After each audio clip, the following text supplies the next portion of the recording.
جب تک کہ ان ٹیررسٹ کی کمر نہیں ٹوٹ جاتی اور اچھا ان کی جو بریگیڈیئر صاحب، ایبلٹی ٹو آپریٹ ہے کم نہیں ہو جاتی. بریگیڈیئر صاحب، بلوچستان بڑا ایک دشوار گزار قسم کا ایک صوبہ ہے. اس کے اندر پہاڑی سلسلہ، پھر اس طرح کمیونیکیشن رسائی، سڑکیں اس طرح نہیں ہیں. تو یہ آپریشن جو کیا جا رہا ہے ان کے خلاف، کیونکہ وہ پہاڑوں کے اندر، غاروں کے اندر وہ دہشت گرد چھپے ہیں، اس میں کس حد تک ہمیں ہمارے چانسز ہیں کہ ہم اس میں کامیاب ہو پائیں گے اور دہشت گردوں کا وہاں سے صفایا کر پائیں گے؟ دیکھیں، جب کاؤنٹر انسرجنسی میں موبلٹی سیکورٹی فورسز کی جو ہے وہ بہت امپورٹنٹ ہوتی ہے. تو جب اس طرح کا دشوار گزار ایریاز ہیں اور پھر ڈسٹینسز بھی بہت زیادہ ہیں، تو ان میں جو ایئر ٹرانسپورٹیشن ہے، ایئر موبلٹی ہے، اس کا استعمال کیا جاتا ہے. تو آپ نے دیکھا ہے کہ اس آپریشن میں ہیلی کاپٹرز بھی کافی استعمال ہو رہے ہیں. تو اس لحاظ سے جہاں جہاں یہ ٹیررسٹ ہیں ان کو چیز کیا جا رہا ہے، پرسو کیا جا رہا ہے اور ان کو ایلیمینیٹ کرنے کی کوشش کی جا رہی ہے. اچھا بیر تو صاحب، ڈیفینیٹ ایک چیز اور دیکھیں، ویسے تو دہشت گردی کا نہ کوئی نظریہ ہے نہ کوئی مذہب ہے. یہ تو ایک ایسا خوفناک قسم کا کاروبار ہے. جو اس سے مستفید ہو رہے ہیں وہ اس کو کاروبار کے طور پر انسانی جانوں سے کھیل رہے ہیں. لیکن یہ جو دو تنظیمیں بلوچستان میں ہمیں نظر آتی ہیں، بی ایل اے اور ٹی ٹی پی، ان دونوں کے بظاہر جو ان کے ایجنڈا یا ان کے نظریات ہیں وہ مختلف ہیں. دونوں کے ٹارگٹ مختلف تھے. یہ کیسے یکجا ہو گئے کہ یہ پاکستان کے خلاف ایٹ اے ٹائم دونوں اکٹھے کارروائیاں کر رہے ہیں؟ دیکھیں، ان کے جو نظریات ہیں وہ تو مختلف ہیں، لیکن جو بہائنڈ دا سین ان کو طاقتیں کنٹرول کر رہی ہیں، ان کا ایجنڈا ایک ہی ہے اور وہ اینٹی پاکستان ایجنڈا ہے. اس لیے ان کے اگر نظریات ڈیفرنٹ بھی ہیں تو وہ ان کو جس طرح سے وہ سپورٹ دے رہے ہیں وہ ان کو آپس میں ملا سکتے ہیں اور انہوں نے ملا لیا ہے. اس لیے ان کے جو نظریات کا فرق ہے وہ بہت زیادہ شاید امپورٹنٹ اس میں نہیں ہے. ان کے جو ہینڈلرز ہیں، انڈیا ہے اور باقی بیرونی قوتیں ہیں، وہ ان کا نظریہ یہی ہے کہ پاکستان کو ہم نے ڈیسٹیبلائز کرنا ہے، ڈیسٹیبلائز رکھنا ہے، اور اس کی جو سیکورٹی فورسز ہیں ان کو ہم نے پاکستان کے اندر ہی ایمبرائل کرنا ہے تاکہ ہم ویسٹ ایشیا میں، گلف میں جو رول پلے کر رہے ہیں وہ نہ کر سکیں. اور اچھا. گلف کے ریجن کے ریفرنس سے جب ہم دیکھتے ہیں تو وہاں پہ جو پریزنس ہے پاکستان کی، وہ اسرائیل کے لیے سب سے بڑا خطرہ ہے اور سب سے بڑا اسرائیل کی اپریہینشن ہے اس کے بارے میں. تو اس لیے یہ کوشش کر رہے ہیں انڈیا اور اسرائیل اور پاکستان دشمن قوتیں جو ہیں کہ ان کو یہیں پہ پاکستان آرمی کو پاکستان کے اندر ہی ایمبرائل رکھا جائے. اور اس سلسلے میں جو افغانستان کے افغان طالبان کی گورنمنٹ ہے وہ فلی سپورٹ کر رہی ہے انڈیا اور اسرائیل کی ان کوششوں کو. اور اس کے علاوہ جو لوکل ایلیمنٹس ہیں جو سپورٹ کر رہے ہیں ان کو، ان میں ڈرگ سمگلرز ہیں پرٹیکولرلی، کیونکہ یہ بلوچستان کے اندر سے ایک پورا بہت بڑا کوریڈور بنا ہوا ہے ڈرگ کی سمگلنگ کا، جو کہ افغانستان سے ڈرگز جاتی ہیں یہ عربین سی میں اور پھر اس سے آگے دنیا میں جاتی ہیں. تو یہ بلینز آف ڈالرز کا ایک کوریڈور ہے جس کے اندر ڈرگ کی ٹریڈ ہوتی ہے. تو وہ لوگ بھی چاہتے ہیں کہ یہاں پہ بدامنی ہو اور ان کی ٹریڈ جو ہے اس کو ایفیکٹولی کنٹرول یا چیک نہ کیا جائے. اچھا بریگیڈیئر صاحب، جو وہاں کی سویلین آبادی ہے اس کا ظاہر ہے ہر جو بھی حکومت ہوتی ہے اس کا سویلین جو آبادی ہوتی ہے اس کے ساتھ ایک کنیکشن ہوتا ہے، ایک تعلق ہوتا ہے. لیکن بلوچستان کے اندر ہم دیکھ رہے ہیں کہ جو ہماری سویلین حکومتیں ہیں ان کا وہاں کی عوام کے ساتھ اس طرح کے ان کی کوئی باؤنڈنگ نہیں ہے، اس طرح کے کنیکشن نظر نہیں آ رہے، اور عوام حکومت سے ایسے نظر آتا ہے جیسے حکومت سے متنفر ہو یا حکومت سے ناراض ہو. اس کی کیا وجوہات ہیں؟ جی، اس کی وجہ یہ ہے کہ ہماری جو کاؤنٹر انسرجنسی کی اسٹریٹجی ہے وہ ایفیکٹیو، اس کا ایک جو ایلیمنٹ ہے سیکیورٹی فورسز والا وہ تو کسی حد تک ایفیکٹیو ہے، لیکن جو پولیٹیکل اس کا ہے ڈائمینشن اور جو میڈیا ڈائمینشن ہے وہ بہت کمزور ہے. دیکھیں، جب ہم نے انسرجنسی کو کنٹرول کرنا ہے، دنیا کے اندر ہسٹری میں کنٹرول کیا گیا انسرجنسی کو اور اسٹریٹجیز بنائی گئی ہیں اس کے بارے میں. میں سمجھتا ہوں کہ جو بلوچستان کا ہمارا ایریا ہے اس میں ہمیں جو اسٹریٹجی بنانی چاہیے اس میں سب سے پہلی بات ہے پولیٹیکل ریفارمز ہمیں کرنی چاہیے.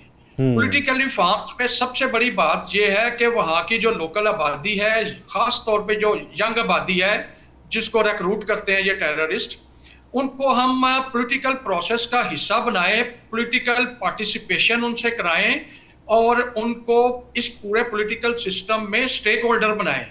اس کا سب سے بہترین طریقہ جو ہے وہ یہ ہے کہ وہاں پہ سٹی گورنمنٹس، بلدیاتی نظام قائم کیا جائے، افیکٹو کیا جائے. تو وہاں کی جو لوکل پاپولیشن ہے، خاص طور پہ ینگ پاپولیشن ہے، وہ پولیٹیکل دھارے میں شامل ہو جائے گی، پولیٹیکل مین سٹریم میں آئے گی اور ان کو ایک سینس آف پارٹیسپیشن ہوئے گی اور وہ اس پولیٹیکل سسٹم کا اور گورننس سسٹم جو ہے بلوچستان میں، وہ اس میں سٹیک ہولڈر بن جائیں گے.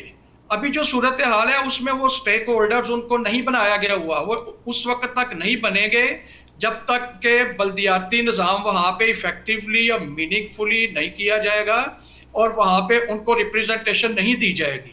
تو اچھا یہ پولیٹیکل ریفارم بہت ضروری ہے. بریڈ صاحب، اس کے بعد بہت سارے ایسے پڑھے لکھے طبقات جن میں ڈاکٹرز ہیں، جن میں وکلا ہیں، یہ اس قسم کے جو لوگ ہیں جن کے مطلب وہاں پہ لوگوں کے ساتھ ان کے رابطے بھی ہیں، ان کی آواز سنی جاتی ہے، لیکن جب وہ ان کے مسائل بھی حل نہیں ہوتے، وہ پروٹیسٹ کرتے ہیں تو حکومتیں انہیں پراپر اس طریقے سے ٹریٹ نہیں کر رہی. اب آپ نے دیکھا ہوگا چند دن پہلے بلوچستان کے ڈاکٹرز وہ اسلام آباد میں آ کے دھرنا دے رہے تھے.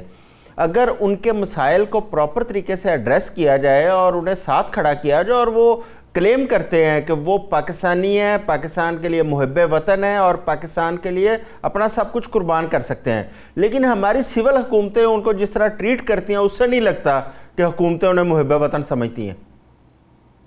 جی بالکل، آپ نے یہ بہت امپورٹنٹ بات کی ہے اور بالکل یو ہیو ہٹ دا بل. ایسا ہی ہے. دیکھیں، میں اس لیے کہہ رہا ہوں جب سٹی گورنمنٹس بنے گی نا تو یہ ڈاکٹرز جو اسلام آباد میں آ کے پروٹیسٹ کر رہے ہیں، یہ سٹی گورنمنٹ کو پریشرائز کریں گے. وہاں پہ سارے ان کے جاننے والے ہیں اور سٹی گورنمنٹ پہ سب سے زیادہ پریشر لوکل پاپولیشن جو ہے وہ ایگزرٹ کر سکتی ہے کہ ہمارے مسائل کا حل کریں. تو لوگوں کے مسائل کا حل اگر ان کو اپنے ڈور سٹیپ میں ملے گا تو وہ پاکستان کے پولیٹیکل سسٹم کا، گورننس سسٹم کا حصہ بن جائیں گے. جب ان کو اپنے ڈور سٹیپ پہ اپنے مسائل کا حل نہیں ملے گا اور ان کو تربت سے یا کیچ سے اٹھ کے اسلام آباد آنا پڑے گا تو پھر وہ مسائل رہیں گے. تو اس لیے یہ صوبائی گورنمنٹ کی بہت بڑی ذمہ داری ہے بلوچستان میں کہ وہ اس نظام کو، جو پولیٹیکل وہاں پہ ریفارمز ضروری ہیں وہ کریں اور لوگوں کے مسائل کو ان کے ڈور سٹیپ پہ حل کریں. وہاں پہ جو ان کے مسائل ہیں وہ بلدیاتی گورنمنٹس حل کریں. اس طرح سے ہم یہ دیکھیں، یہ جو چیز ہے یہ چائنا میں بڑا کامیاب تجربہ ہوا ہے اور چائنا نے سٹی گورنمنٹس، امریکہ، باقی جو یورپین کنٹریز ہیں ان کو کاپی کر کے وہاں پہ کیا ہے اور وہ بہت ایفیکٹو ہیں. اور وہاں پہ کہتے ہیں کہ جو چائنیز کاؤنٹیز ہیں یا سٹی گورنمنٹس ہیں وہ ایک دوسرے کے ساتھ اپنی جی ڈی پی کو بڑھانے کے لیے کمپیٹ کر رہی ہے. یعنی کہ اتنی زیادہ سینس آف پارٹیسپیشن جو ہے وہ لوکل لوگوں میں ہو گئی ہے، وہ سٹیک ہولڈر ہو گئے ہیں سسٹم کے اندر. اچھا یہی ہم ماڈل جو ہے بریگیڈ ہم صاحب بلوچستان کے لیے بھی کر سکتے. بریگیڈ صاحب کل کے شو میں بلوچستان کے جو محکمہ داخلہ کے ترجمان تھے بابر یوسف زئی، وہ میرے شو میں تھے. انہوں نے ایک بڑا انکشاف کیا تھا کہ بلوچستان کے اندر جو اس وقت قوت پاکستان کے خلاف برسر پیکار ہیں ان میں مشرق وسطیٰ کے کچھ ایسے ممالک بھی شامل ہیں جو جنہیں ہم اپنا برادر یا دوست سمجھتے ہیں، اور وہ ان کا دعویٰ تھا کہ ان کے خلاف کوئی ایویڈنسز بھی ملے ہیں. ایک تو یہ بات انہوں نے کی. دوسری ان کا یہ کہنا تھا کہ جتنے بھی دہشت گرد وہاں پہ پکڑے جا رہے ہیں ان سے آج بھی وہی اسلحہ برآمد ہو رہا ہے جو نیٹو چھوڑ کے گئی تھی، جو امریکہ جاتے ہوئے وہاں پہ چھوڑ کے گیا ہے. ایک تو آپ ذرا اس پہ روشنی ڈالیں کہ وہ اسلحے کی مقدار کتنی بڑی تھی جو چھوڑ کے گئے ہیں. کیا وہی اسلحہ استعمال ہو رہا ہے یا ابھی تک ان کو سپلائی مل رہی ہے کہیں سے اس تازہ اسلحے کی؟ دوسرا یہ جو دوست ممالک کے حوالے سے انہوں نے بات کی ہے، آپ کا اس کی کیا رائے ہے اس پہ؟ دیکھیں، میں پہلے دوست ممالک والا بات کروں گا. دیکھیں، جب بھی کسی جگہ پہ بھی ٹربل ہوتی ہے، کوئی پرابلم آتا ہے، پیش آتا ہے، کوئی سچویشن کرائسس والی ہو جاتی ہے تو جتنے بھی لوگوں کا وہاں پہ سٹیکس ہوتی ہیں یا انٹرسٹ ہوتا ہے، وہ خواہ بیرون ملک کی کوئی طاقتیں ہیں یا لوکل ہیں، وہ ساری پھر وہاں پہ آ کے تو بینیفٹ اپنے کے لیے وہ ایفرٹ کرتی ہیں. تو اگر باہر سے کوئی آ کے سپورٹ اس کو کر رہا ہے تو وہ ہمیں انڈرسٹینڈ کرنا چاہیے کہ وہ ہمیشہ ہوگا. جب بھی ہماری کمزوری ہوگی ہمارا دشمن اس سے فائدہ اٹھائے گا. ہم نے سب سے پہلے یہ کرنا ہے، we have to put our house in order. پہلے اپنے آپ کو ٹھیک کرنا ہے. جب ہم اپنے آپ کو ٹھیک کریں گے تو جو ایکسپلائٹیشن کا ایلیمنٹ ہے، دشمن کا جو ایکسپلائٹیشن کا ایلیمنٹ ہے کرائسس سچویشن کا، وہ کم ہو جائے گا. تو سب سے پہلے ہمیں فوکس کرنا چاہیے that we should put our house in order, تاکہ بیرونی جتنے بھی جہاں پہ طاقتیں انوالو ہوئی ہوئی ہیں ان کو کوئی ایسا مطلب ان کے انٹرسٹ جو ہیں وہ ان میں کامیابی ان کو نہ ہو سکے. دوسری جو بات ہے افغانستان، دیکھیں افغانستان میں جو اسلحہ چھوڑ کے گیا تھا امریکہ، اس کی ویلیو جو تھی وہ تقریباً 6 سے 7 بلین ڈالر تھی. تو آپ امیجن کر لیں 6 سے 7 بلین ڈالر کا جو اسلحہ ہے وہ کتنا زیادہ ہوگا. اور پھر یہ ہے کہ وہاں پہ انہوں نے افغان نیشنل آرمی ایک بنائی ہوئی تھی. جیسے ہی طالبان آئے ہیں، امریکی جہاں سے نکلے ہیں، تو وہ جو آرمی تھی وہ ایسے لگا کہ وہ ہوا میں کہیں گم ہو گئی ہے، تحلیل ہو گئی ہے کہیں. تو ان کا پاس جو کچھ تھا وہ سارا انہی کے پاس ہے، وہیں سے ان ساری تنظیموں کو اسلحہ مل رہا ہے. اور چونکہ افغان طالبان گورنمنٹ جو ہے وہ سپورٹ کر رہی ہے بی ایل اے کو بھی اور ٹی ٹی پی کو بھی، تو وہ اسلحہ ان کو وہ دے رہے ہیں اور فیسیلیٹیٹ کر رہے ہیں. نہ صرف اسلحہ دے رہے ہیں بلکہ افغانستان جو ہے وہ وہاں سے ریکروٹنگ بھی ہو رہی ہے اس کے لیے، ٹی ٹی پی کے لیے. آپ کو پتا ہے کہ یہاں پہ کافی دہشت گرد جو مارے گئے ہیں یا پکڑے گئے ہیں وہ افغان تھے، تو وہاں سے ان کو ایک کامیابی مل رہی ہے. افغانستان کے بارے میں نے ایک سجیسٹ کرنا ہے کہ دیکھیں افغانستان پاکستان کے اندر طالبان گورنمنٹ جو ہے ہر جگہ پہ انٹرفیئر کر رہی ہے، بلوچستان میں بھی کر رہی ہے، کے پی کے میں بھی کر رہی ہے. تو ہمیں بھی چاہیے کہ ہم بھی ان کے علاقوں کے اندر انٹرفیئر کریں. وہاں پہ جو مختلف تنظیمیں ہیں جو کہ طالبان کے افغان طالبان کے اگینسٹ ہیں، جیسے نیشنل ریزسٹنس فرنٹ ہے، جیسے افغان فریڈم فرنٹ ہے، جیسے یہ بدخشان میں کچھ گروپس ہیں جیسے سپاہیان میہان گروپ ہے. اس قسم کے جو گروپس ہیں جو افغانستان میں طالبان کی اوپریسو رجیم کے خلاف لڑ رہے ہیں، ہمیں انہیں سپورٹ کرنا چاہیے. دیکھیں اگر ہمارا دشمن ہمارے اوپر اٹیک کر رہا ہے اور اٹیک کروا رہا ہے، اگر ہم اس کو اس طرح سے سچویشن کریٹ نہیں کریں گے کہ اس کو اپنی پڑ جائے اور وہ اپنے گھر میں دیکھنا شروع ہو جائے بجائے ہمیں تنگ کرنے کے، تو جب ہم اس کو فری کر دیں گے ایسا کوئی ٹربل اس کے لیے کریٹ نہیں کریں گے. بہت شکریہ بریگیڈیئر غضنفر ڈار صاحب آپ کا. ابھی وقت ہوا ایک شارٹ بریک کا، ہمارے ساتھ رہیے، بریک کے بعد آتے ہیں.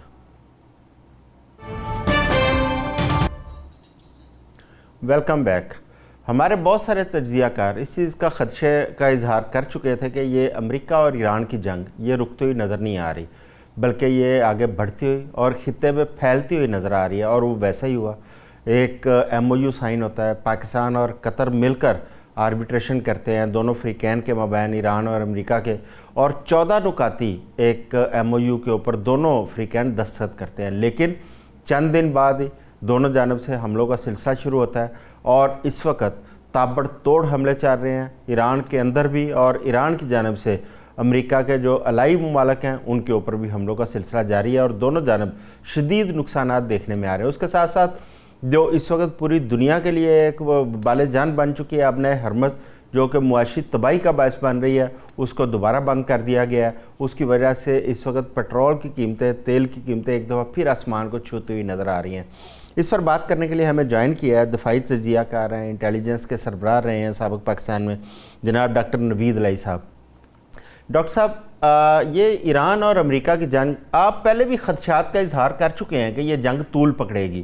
اب یہ واقعی طول پکڑ رہی ہے. یہ جو 14 نکات پاکستان کی اور قطر کی کوششوں سے ایک ایم او یو سائن ہوا تھا، کیا آپ کی اس کی کوئی وقت نہیں ہے؟ کیا اس کے اوپر اب کوئی سیٹنگ نہیں ہوگی یا مذاکرات کا سلسلہ آگے نہیں بڑھے گا؟ جی بہت شکریہ اعظم چودھری صاحب. دیکھیں میں تو ہمیشہ سے ہوپ فل تھا اور میں آپٹمسٹک تھا، اس لیے کہ میرا یہ خیال تھا اور اب بھی ہے کہ دونوں جو فریقین ہیں ان میں لڑائی کے لیے، مزید وار کے لیے ایپیٹائٹ نہیں ہے، اور ان کی اپنی وجوہات ہیں دونوں کی مختلف، اندرونی، بیرونی، لاجسٹیکل، ملٹری، کئی وجوہات ہیں جن کی وجہ سے ایسا نہیں تھا کہ یہ جنگ جو ہے اور بڑھے گی. اور لیکن مسئلہ یہ ہے کہ ایک تو آپ دیکھیے کہ ایران کے اندر اپنے مسائل ہیں، ایران کی جو پولیٹیکل لیڈرشپ ہے اور جو پاسداران انقلاب ہیں، وہ دونوں اس مسئلے کو مختلف طریقے سے دیکھتے ہیں. جیسے ابھی وہاں پہ جب رہبر کا جنازہ ہوا، بہت بڑی تعداد میں لوگ وہاں پہ سوگواران بھی آئے، تو انہوں نے بدلے کے لیے نعرہ بلند کیا. تو آپ ان کی جو جذبات ہیں، سینسبلٹیز ہیں، ان کو اگنور نہیں کر سکتے تھے. جو پولیٹیکل لیڈرشپ ہے وہ تو چاہ رہی کہ ڈپلومیٹک جو ہے اس کا ایک حل نکلے، جیسے کہ آگے انہوں نے الٹیمیٹلی مذاکرات بھی کیے اور سائن بھی کیے، جبکہ پاسداران جو ہے ان کے پاس طاقت ہے اور انہوں نے اس کا استعمال بھی کیا. تو دوسری جانب آپ یہ دیکھیے کہ جو امریکن وائس پریزیڈنٹ ہیں جے ڈی وینس، انہوں نے یہ کہا ہے، کل بھی ان کا بیان آیا کہ جو اسرائیلی کچھ عناصر ہیں حکومت کے اندر، وہ امریکی عوام کو بھڑکا رہے ہیں کہ یہ ایران کے ساتھ صلح نہیں ہونی چاہیے جب تک کہ ان کا میزائل سٹاک پائل جو ہے وہ نہیں ختم کیا جاتا، اور جب تک ان کے جو نیوکلیئر جو ان کے پاس انرچ ہے یورینیم وہ حاصل نہیں کر لیا جاتا یا تباہ نہیں کیا جاتا. تو ایک تو یہ آپ دیکھیں نا، تالی دونوں ہاتھوں سے بج رہی ہے.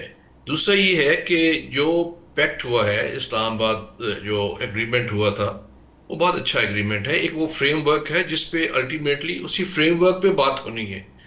جب بھی یہ تھوڑی سی جو تلخی جو ہے کم ہوگی، لڑائی کم ہوگی، تو بات اسی فریم ورک پہ ہوگی.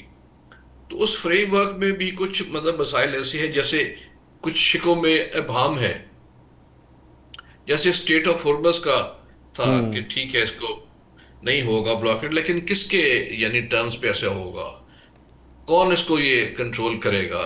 تو کچھ ابہام موجود تھے کہ فیوچر جو ایڈمنسٹریشن آف اسٹیٹ آف ہورمز ہے اس کے بارے میں. پھر جو سینکشن جو ہے ایران پہ اوپر ان کو ریلیف دینا ہے، وہ کب، کیسے اور کن شرائط پہ ہوگا، اس میں بھی تھوڑا مبہم ہے، جس کی وجہ سے یہ باتیں بڑھی. اور جو ایسٹس ہیں جس کے بارے میں کہا جا رہا تھا، جو فروزن ایسٹس ہیں ایران کے، اس کو کیا جائے گا ریلیز، لیکن اس کے لیے بھی کچھ شرائط تھی. تو یہ جو چند ابہام ہیں اس کی وجہ سے بھی چیزیں جو ہے وہ ایسکلیٹ کی ہیں. اچھا ڈاکٹر صاحب، لیکن آپ نے جے ڈی وینس کا کل کا انٹرویو شاید آپ کی نظر سے گزرا ہو، انہوں نے بہت ساری چیزوں پہ اور روشنی ڈالی ہے. ایک تو انہوں نے اس پہ امید کا اظہار کیا ہے کہ مذاکرات کا سلسلہ دوبارہ شروع ہوگا، لیکن اس کے ساتھ ساتھ ایپسٹین فائلز کے اوپر بات کی ہے. اچھا، کیا ایسا ممکن ہے کہ اسرائیل اس وقت پریزیڈنٹ ٹرمپ کو ایپسٹین فائلز کی وجہ سے دباؤ میں لا رہا ہو، یا بلیک میل کر کے اپنی ٹرمز اینڈ کنڈیشن کے اوپر یہ لڑائی میں وہ اس کو گھسیٹ رہا ہے؟ دیکھیے یہ ممکن ہو سکتا ہے کہ ایسا ہو رہا ہو.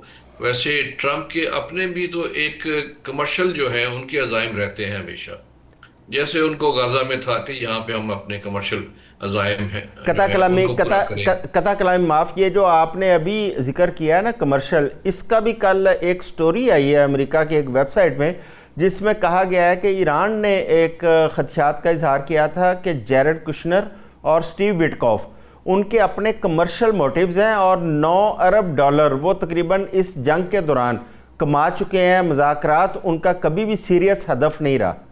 جی آپ بتائیے. جی ٹھیک، جی بالکل ٹھیک ہے. جیسے میں عرض کر رہا ہوں کہ وہ ہمیشہ ان کا یہ کلیش آف جو ہے، کانفلکٹ آف انٹرسٹ جو ہے وہ رہا ہے کہ آپ پریزیڈنٹ ہیں امریکہ کے، اور آپ ساتھ اس کا فائدہ اٹھا رہے ہیں اپنے بزنس میں بھی، اور اپنے داماد کو جیرڈ کشنر کو اس کام پہ لگایا ہوا ہے. تو یہ بات تو بالکل ٹھیک ہے. میرا خیال ہے کہ جو ان کی جو بھی بلیک میلنگ سے زیادہ یہ والا ایلیمنٹ مجھے زیادہ مصدقہ لگ رہا ہے کہ اس کی وجہ سے یہ ہو رہا ہے. اور اگرچہ میں جیسے اس بات پہ ابھی قائم ہوں کہ دونوں پارٹیز نہیں چاہتی کہ جنگ بڑھے، لیکن ان کے اپنے مسائل ایسے ہیں، تین چار مختلف طریقے سے سیاسی ہیں، جیسے ان کے ابھی الیکشنز ہو رہے ہیں، وہ تو نہیں چاہیں گے کہ الیکشن یہاں پہ لڑائی ہو یا ڈیڈ باڈیز آئیں پریزیڈنٹ ٹرمپ۔ لاجسٹیکل ریزنز بھی ہیں کہ کافی جو چیزیں جو ہیں اس میں استعمال ہو چکی ہیں، آہستہ آہستہ ان کے اوپر بھی دباؤ آ رہا ہے۔ ایسے ایران کے بھی مسائل ہیں، لیکن اس کے بعد دونوں کو الٹیمیٹلی یہ دیکھنا پڑے گا۔ دیکھیے کہ ونڈو آف اپرچونٹی جو ہے وہ ہمیشہ کھلی نہیں رہتی۔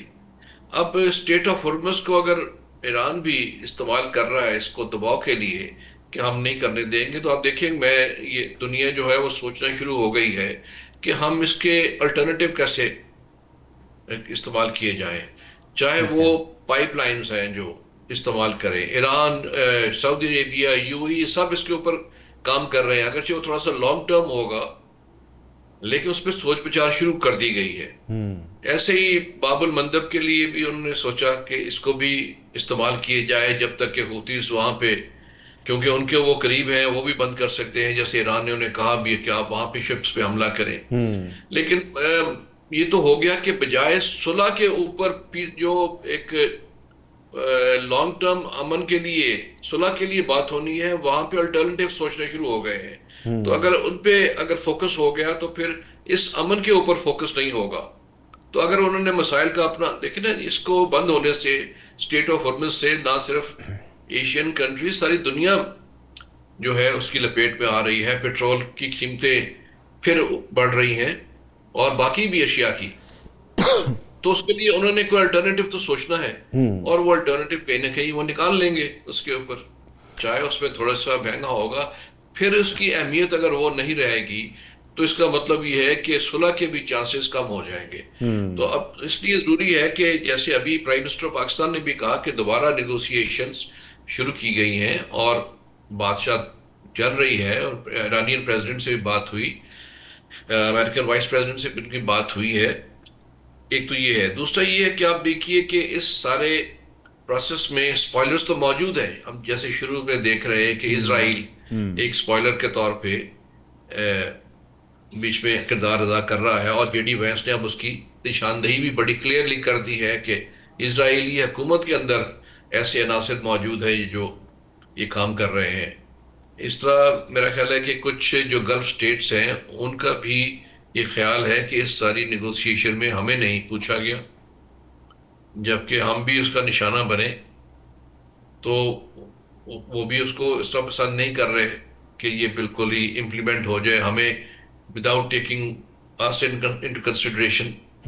اور وہ اسی بات کو 2 پوائنٹس کو وہ ہائی لائٹ کرتے ہیں کہ جو اس کی ملٹری مائٹ ہے اسرائیل کی، جب تک یہ ہے ایران کی، تو تب تک اسرائیل کو اور جو گلف سٹیٹ جہاں پہ بیسز ہیں وہ سمجھتے ہیں ہمیں خطرات ایران سے رہیں گے، تو ان کو بھی یہ چیز سوٹ نہیں کرتی کہ اس کے بغیر ختم ہو جائے۔ اور کچھ جو اینالسٹ ان کا یہ خیال ہے کہ تمام شواہد کے باوجود یوں لگتا ہے کہ ایران کے جو نیوکلیر ایمبیشنز ہیں وہ موجود ہیں،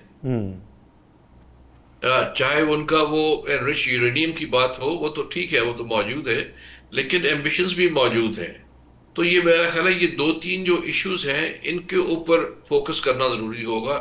ایک تو یہ ہے کہ جو ایگریمنٹ ہے اس میں جہاں جہاں پہ ابہام ہے، جو مبہم شقیں ہیں، ان کو کلیریفائی کر دیں، تھوڑا اس کا پروسیجر ایلیبریٹ ہو جائے گا، اور انہی نیگوشیشنز پہ میرا خیال ہے یہ بات ہو سکتی ہے۔ 60 دن کا ٹائم بھی اسی لیے رکھا گیا تھا تاکہ ان کے اوپر گفتگو کی جا سکے، تو اس سے پہلے یہ دوبارہ شروع ہو گیا۔ اچھا، ایک اور چیز سامنے آ رہی ہے، جس طرح کہ آپ نے ہرمز کے اندر ایران نے جہازوں کے اوپر حملے کیے تھے، اب اس کے بعد ایران نے ایک دعویٰ کیا کہ قطر کے جہاز کے اوپر انہوں نے کوئی حملہ نہیں کیا۔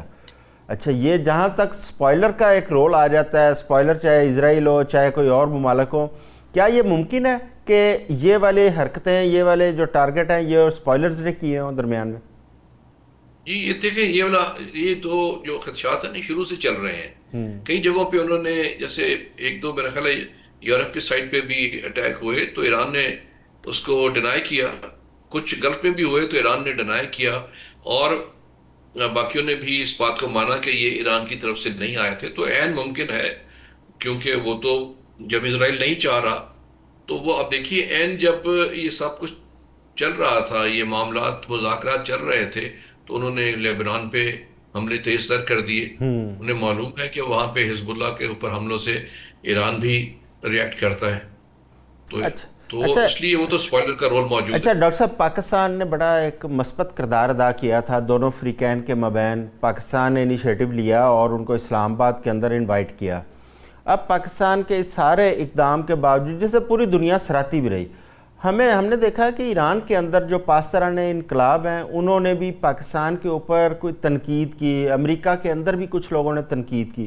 اب اگر دوبارہ یہ مذاکرات کا سلسلہ شروع ہوتا ہے اور پاکستان اس میں اپنا کردار ادا کرتا ہے، کیا آپ کیا سمجھتے ہیں کہ پاکستان کو خود آگے بڑھنا چاہیے، یا جب تک وہ پاکستان کو باقاعدہ دعوت نہ دیں، درخواست نہ کریں دونوں فریقین، پاکستان کو اس کے اندر شامل نہیں ہونا چاہیے؟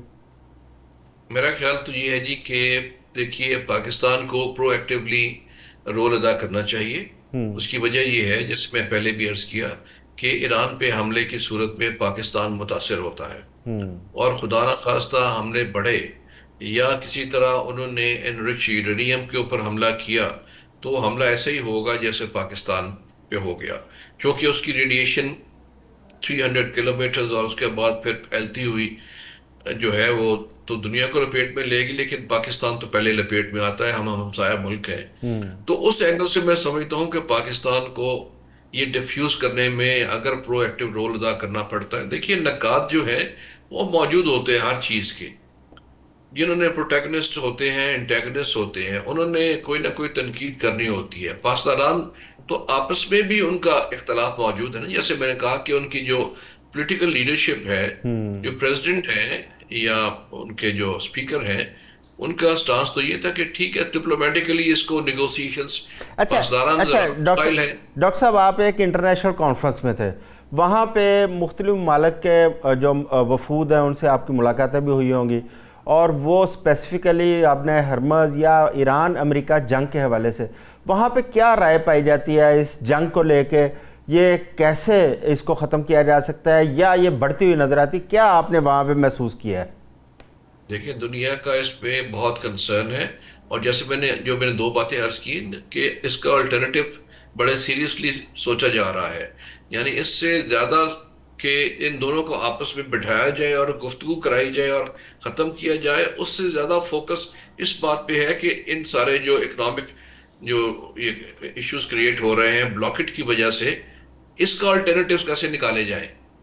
تو میرا خیال ہے کہ اگر دیکھا جائے تو زیادہ ان کی اکنامکلی جو ہٹ ہو رہے ہیں اس کی سولوشن نکالنا چاہ رہے ہیں. اس پہ زیادہ نہیں پڑ رہے کہ وہ آپس میں ان کو بٹھائیں یا صلح کرائیں. یہ پاکستان اور قطر اور عمان کو کریڈٹ دینا چاہیے کہ جنہوں نے یہ بیڑا اٹھایا ہوا ہے اس بات کے لیے. ٹھیک ہو گیا ڈاکٹر صاحب، بہت شکریہ آپ کا، آپ نے ہمیں ٹائم دیا. یہ تھی ایران اور امریکہ کی جنگ کے حوالے سے گفتگو.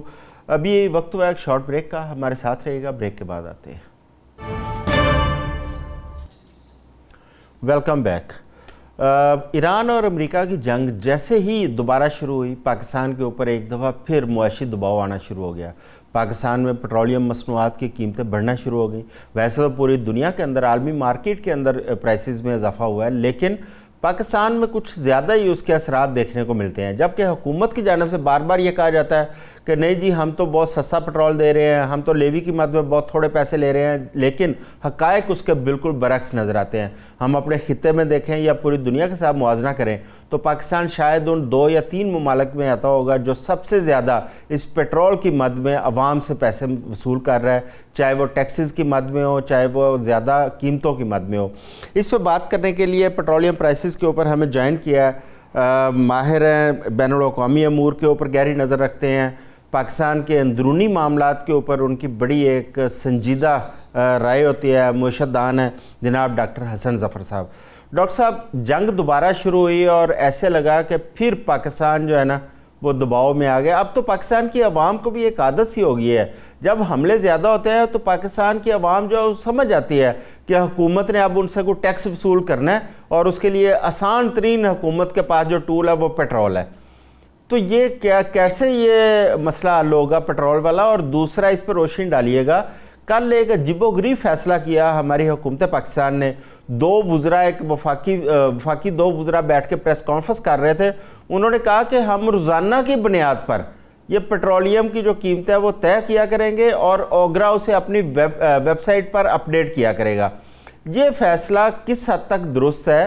کیا اس فیصلے سے پاکستان کی اوورآل جو کاروبار ہے، جو معیشت ہے، وہ زیادہ متاثر نہیں ہوگی؟ بہت بہت شکریہ اعظم چودھری صاحب، آپ نے اتنے وہ تفصیل میرے سامنے سوالوں کی. آپ کے آخری سوال سے شروع کرتے ہیں. جی. ڈیلی بیسس پہ پیٹرول پرائس اگر فکس ہوگی تو مجھے بتائیں کہ اتنی انسرٹنٹی کریٹ ہو جائے گی کہ کاروبار کیسے لوگ چلائیں گے. جن لوگوں نے کارخانے لگا رکھے ہیں، پروڈکشن کرنی ہے، انہیں نہیں پتا کہ کل صبح کیا پیٹرول کی پرائس ہوگی تو قیمت کیسے طے کریں گے. ایک کاسٹنگ ایک چیز ہوتی ہے نا. آپ بزنس کے لیے سرٹنٹی کا انوائرمنٹ دیتے ہیں. جو رہی صحیح کسر تھی کہ 15 دن کا کوئی حساب لگا لیتا تھا، آپ نے وہ بھی ختم کر دیا. اب اس ملک میں بزنس کرنا، بزنس چلانا مزید مشکل ہو جائے گا. ایک تو اس کا ڈائریکٹ ایفیکٹ یہ آئے گا. دوسری، اب اس میں ہوگی ڈیلی کی بنیاد پہ ذخیرہ اندوزی. اب اس میں ہوگی بیٹنگ.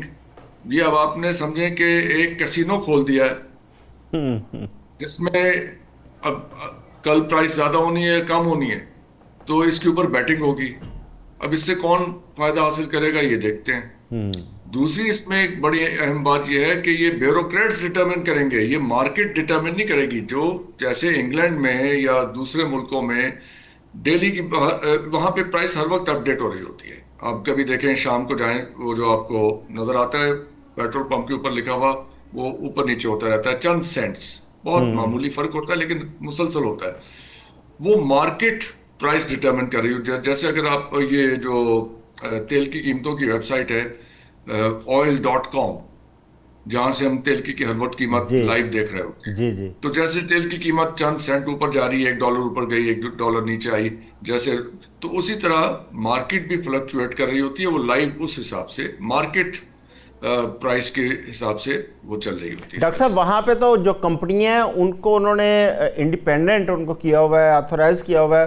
وہ کمپنیوں کا آپس میں کمپٹیشن بھی ہوتا ہے. ہم دیکھتے ہیں ایک پیٹرول پمپ پہ قیمت کچھ اور ہوتی ہے، دوسرے پہ کچھ اور ہوتی ہے، لیکن پاکستان میں تو ایسے نہیں ہے. دیکھیں آپ اس کا طریقہ یہ ہے کہ اگر آپ نے پیٹرول کی پرائسز کو مارکیٹ کے حوالے کرنا ہے، یعنی طلب اور رسد کے حساب سے مارکیٹ آپریٹ ہونی ہے اور اسی طرح قیمتیں آپریٹ ہونی ہے، پھر آپ اس کو لنک اپ کر دیں انٹرنیشنل پرائسز کے ساتھ کہ جیسے وہاں پہ ہوں گی ویسے تبدیل ہوتی رہیں گی پرائسز. اگر بیوروکریٹس ڈٹرمن کریں گے تو اس کے اندر تو بہت ہمارے لیے پریشانی کریٹ ہو جائے گی. اس لیے کہ اب ہمیں نہیں پتا کہ وہ کس حساب سے کر رہے ہیں. آپ نے ایک اور ریگولیشن امپوز کر دی، یعنی کاروبار جہاں پہ آسانی پیدا ہونی چاہیے آپ مزید مشکلات پیدا کرتے چلے جا رہے ہیں. اس وقت اکانومی کا حال یہ ہے کہ آج ہی کی رپورٹ ہے کہ $27.2 بلین آپ نے یہ فسکل ایئر 26 میں بورو کر لیے ہیں، رول اوور کرائے ہیں. اور یہ قرضہ کیسے اتاریں گے؟ ان کے پاس کوئی پلان ہے، کوئی پروگرام ہے کہ کس طرح یہ معاملہ طے ہوگا؟ اب آ جائیے کہ جی آپ نے کہا کہ اب جو لوگوں کو عادت ہو گئی ہے اور یہ آئل کی سپلائی کیسے ہوگی اگر یہ جنگ طویل ہوگی. میں تو پہلے دن سے آپ کے پروگرام میں عرض کر رہا ہوں جب یہ جنگ شروع ہوئی ہے کنسسٹنٹلی کہ یہ جنگ ختم نہیں ہوگی. ہمارا اندازہ ہے کہ 5 سے 8 سال کا دورانیہ ہوگا اس جنگ. بالکل آپ یہ ذکر کرتے رہتے ہیں. بالکل ٹھیک ہے. اب جب یہ ایم او یو ہو رہا تھا تو ہمیں کہتے تھے کہ آپ پاکستان کی کامیابی میں اس سے زیادہ ہمیں کس بات کی خوشی ہو سکتی ہے، لیکن ہم حقائق کو کیسے نظر انداز کریں؟ اس لیے کہ آپ کا یہ کوئی ایسا معاہدہ ہو ہی نہیں سکتا کہ جس میں یہ تصفیہ ہو جائے. دیکھیے اس بات کو ہم سب کو سمجھنا چاہیے کہ 2 طرح کے معاہدے ہوتے ہیں. ایک زمانہ امن کا معاہدہ ہوتا ہے جس میں سب کو کچھ نہ کچھ مل جاتا ہے. اب یہاں پہ 10-12 ملک انوالوڈ ہیں اس تنازع میں، تو کوئی بیٹھ کے ٹریٹی ہو جائے، کوئی معاہدہ کر لیں کہ چلیں 2 آپ نے لیے تو 2.25 میں نے لے لیے اس کے بدلے میں، تو کچھ میں نے. اب ہو رہی ہے جنگ کے دوران جو معاہدہ ہوتا ہے وہ ہوتا ہے سرنڈر ڈاکیومنٹ. کوئی اور ڈاکیومنٹ نہیں بن سکتا اس میں. اب ایک پارٹی جیتے گی، وہ اپنی ٹرمز ڈکٹیٹ کرائے گی اور دوسری پارٹی اس کو مانے گی، تسلیم کرے گی. اس پہ یہ قصہ ختم ہوگا. اب کب ہوگا، کیسے ہوگا، ہم نہیں جانتے.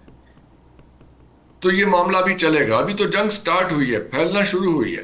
اچھا اب دیکھیے اب آپ آ جائیے کہ پاکستان کو جو آئل سپلائی آ رہی ہے. آئل سپلائی آ رہی ہے باب ہرمز سے، اسٹریٹ آف ہرمز سے، اور اسٹریٹ باب المندب سے.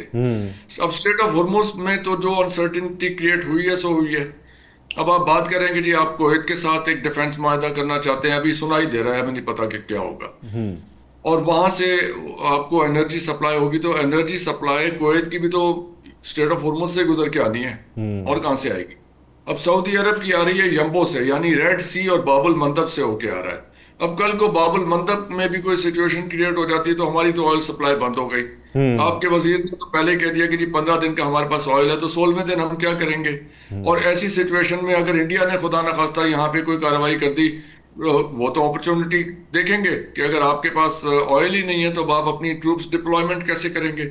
یہ سیریس سیکیورٹی کا ایشو ہے، خالی اکانومی کا ایشو نہیں ہے کہ لوگوں کے گاڑی میں بائک میں پیٹرول نہیں ہوگا تو کیا ہوگا. یہاں پہ اور خطرناک سی صورتحال ہے. اس کے لیے آپ کو اپنی سیفٹی دیکھنی ہے. آپ کی سیفٹی ہے آپ کے پاس ایران سے گیس آئے، آپ کے پاس ان انٹرپٹیڈ ایران سے آئل سپلائی ہو. کوئی اور طریقہ نہیں ہے اپنی سیفٹی کو انشور کرنے کا. اگر کسی کے پاس ہے تو ہمیں بتا دیں، ہم مان لیں گے. اچھا ڈاکٹر صاحب، یہ جو باب المندب آپ نے ہرمز کا جو معاملہ ہے اس وقت دوبارہ جو بند ہوئی ہے، تو کیا یہ امریکہ یہ چاہ رہا ہے کہ ایران کے پاس جو ایک ٹرمپ کارڈ ہے جو آپ نے ہرمز کی صورت میں، وہ تو ساری دنیا نے دیکھ لیا کہ ایران نے اس کو کس طرح استعمال کیا، وہ ٹرمپ کارڈ بھی اس سے چھیننا چاہ رہا ہے تاکہ اس کو بے سروپا کیا جا سکے ایران کو؟ کل کو وہ کسی بھی معاہدے کے اوپر اگر امریکہ اس سے نظریں پھیر لیتا ہے تو ایران اس کو کلیم نہ کر پائے. اعظم چودھری صاحب، امریکہ کو اور امریکہ کے اتحادیوں کو یہ چھینتے چھینتے اگر 2 سال 2.5 سال 3.5 سال لگ گئے تو ہمارے پاس تو 15 دن کا پیٹرول ہے.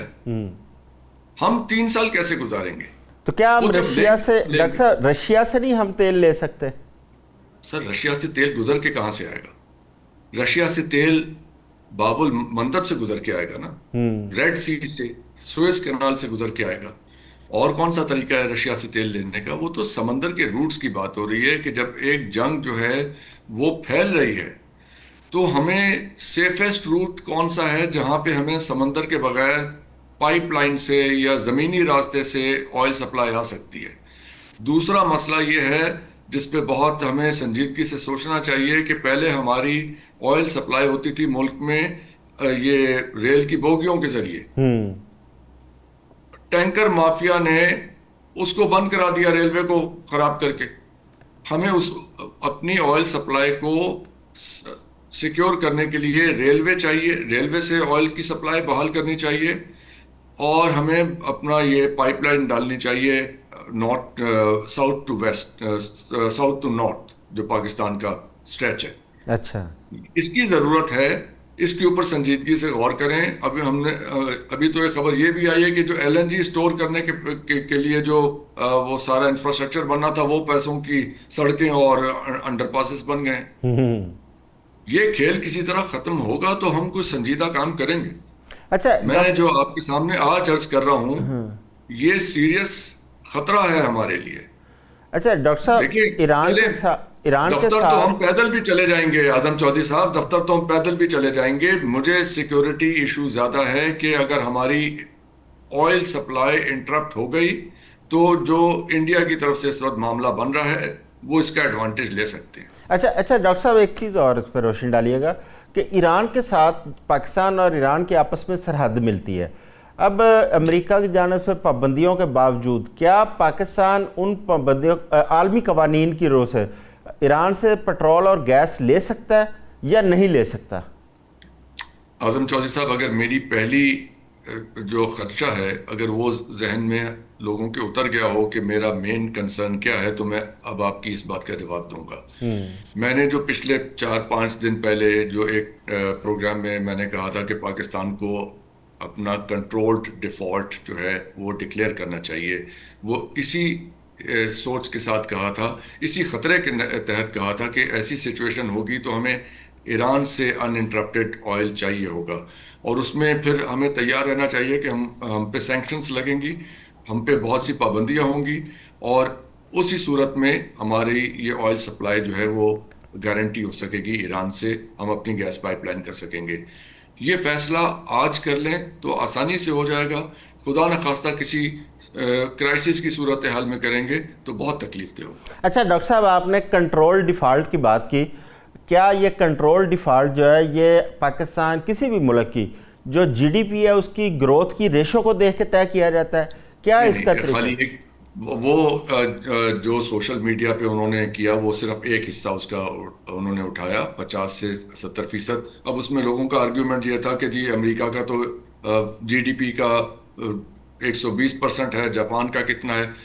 تو امریکہ تو ڈالر چھاپتا ہے، جاپان کی ایکسپورٹس دیکھیں کتنی ہے. قرضہ پرابلم نہیں ہے، واپس نہ کرنے کی صلاحیت پرابلم ہے. ہماری وہ صلاحیت نہیں ہے کیونکہ ہماری ایکسپورٹس ہی کچھ نہیں ہے. ہمارے پاس کوئی ریویو نہیں ہے. آپ نے جو قرضہ لے رکھا ہے، میرے پاس تفصیل موجود ہے جی، $28 بلین تو ہمارا سود جا رہا ہے اس کا، اور وہ سود دینے کے لیے ہم مزید قرضہ لے رہے ہیں. یہ ڈیٹ ٹریپ ہے. اس کو بریک کرنے کے لیے میری تجویز یہ ہے کہ یہ کنٹرول ڈیفالٹ کیا جائے. وہ پینفل ہوگا، اس کے کانسیکوینسز ہوں گے، اور وہ میں منڈے کو اپنے آرٹیکل میں آپ کے سامنے شیئر کر دوں گا. پھر آپ کے ساتھ میں تفصیل سے اس کو ڈسکس بھی کر لوں گا. ٹھیک ہو گیا. اس کی ہمارے پاس بہت ایگزامپلس موجود ہیں کہ یہ کیسے مینیج کیا جاتا ہے، اس کے لیے کیا تیاری کرنی ہوگی. اور اس کے علاوہ ہمارے پاس اس ڈیٹ ٹریپ سے نکلنے کا فی الحال کوئی طریقہ نہیں ہے. فی الحال کوئی طریقہ نہیں. کیونکہ ڈاکٹر صاحب ہماری اس وقت ایکسپورٹس نہ ہونے کی وجہ اس کی سب سے بڑی جو نظر آ رہی ہے وہ ہماری انڈسٹری کا ڈکلائن ہے، انڈسٹری کی بندش ہے، اور اس کے پیچھے ایک بڑی وجہ ہے وہ مہنگی انرجی ہے. اچھا، اس پہ کیا آپ نے بجٹ بھی دیکھا، آپ نے اب تک ساری اکانومی کے جو انڈیکیٹرز ہیں ان پہ بھی نظر ڈالی. کیا کوئی گورنمنٹ کی ایسی پالیسی، ایسے انڈیکیٹر نظر آ رہے ہیں کہ ہمارے یہ جو کرائسس ہے انڈسٹری کا اور ایگریکلچر کا، اس کو کسی طریقے سے سالو کیا جا سکتا ہو؟ نہیں اعظم صاحب، میری نظر سے ایسی کوئی چیز نہیں گزری جس پہ میں اعتماد کے ساتھ یہ کہہ سکوں کہ گورنمنٹ کی کوئی ایسی پالیسی میری نظر میں ہو جس سے یہ کرائسس جو ہے وہ دور ہو جائے. وہ تو کرائسس انٹینسیفائی کر رہے ہیں. یہ ڈیلی بیسس پہ جب یہ پیٹرول کی قیمتیں ہوں گی تو آپ اگر یہ واقعی سیریسلی اس کو امپلیمنٹ کرنے جا رہے ہیں، آئی ہوپ کہ ایسا نہ کر رہے ہوں، but if they are actually doing it تو آپ دیکھیے گا 1.5 مہینے بعد کیا صورتحال ہوتی ہے. اس سے تو رہی صحیح کسر بھی وہ پوری ہو جائے گی. ڈاکٹر صاحب اس فیصلے کو دیکھ کے تو یہ حیرت نہیں ہوتی کہ کون سے ایسے مشیر ہیں جو حکومت کو اس قسم کی تجاویز دے رہے ہیں جس سے پورا آپ کا بزنس جو پہلے ہی وہ اس وقت متزلزل ہے، وہ مزید جو ہے وہ متزلزل ہو جائے گا؟ اس کا جواب جو ہے وہ بہت تکلیف دہ ہے. اس کا مطلب یہ ہے کہ ہمیں اس صورتحال میں زبردستی رکھنے کی کوشش کی جا رہی ہے. مجھے تو یہی سمجھ آ رہا ہے، اگر اس کی کوئی اور انٹرپریٹیشن نکلتی ہے تو وہ آئی ڈونٹ نو اس سے کیا فائدہ ہوگا. کوئی آ کے بتا دے نا ہمیں، کوئی گورنمنٹ کا کوئی آدمی آ کے بتائے کہ اس کے فوائد کیا ہوں گے اور اس کا ہماری اکانومی پہ کیا اثر ہوگا. ان کے پاس کیا پلان ہے؟ کیا یہ فورسی نہیں کر رہا ہے کہ یہ جنگ پھیل رہی ہے اور باب المندب بند ہو سکتا ہے اور آپ کو سعودیہ سے آئل سپلائی جو ہے انٹرپٹ ہو سکتی ہے؟ تو پھر آپ کے پاس کیا پلان ہے اس کو ٹیکل کرنے کا؟ بہت شکریہ ڈاکٹر حسن ظفر صاحب. باتیں تلخ ہیں لیکن حقیقت ہیں. ڈاکٹر صاحب نے جن پوائنٹس کے اوپر روشنی ڈالی ہے یہ ان کو غور کیا جائے تو اس میں آپ کے آگے تلخیاں نظر آتی ہیں کہ حکومت کی کوئی ایسی پالیسی نہیں ہے کہ پاکستان کے جو صنعتیں ہیں وہ کیسے چلیں گی، پاکستان کی جو زراعت ہے اس کو کیسے فروغ دیا جائے گا، اور پاکستان کی ایکسپورٹس کو کیسے بڑھایا جا سکتا ہے. کیونکہ کسی ملک کی ترقی کے لیے قرضوں سے زیادہ ضروری ہے اپنی ایکسپورٹس کو بڑھانا، اپنی انڈسٹری کو فعال کرنا، اپنی ایگریکلچر کو پروموٹ کرنا. لیکن اس بجٹ کے اندر یا پچھلے 3-4 سال کے اندر ہمیں کوئی ایسی پالیسی نظر نہیں آئی کہ پاکستان کی اس حکومت نے سنجیدگی سے پاکستان کی اکانومی کو بہتر کرنے کے لیے کوئی کوششیں کی ہوں. آج کے لیے بس اتنا ہی. اپنا خیال رکھیے گا. اللہ حافظ.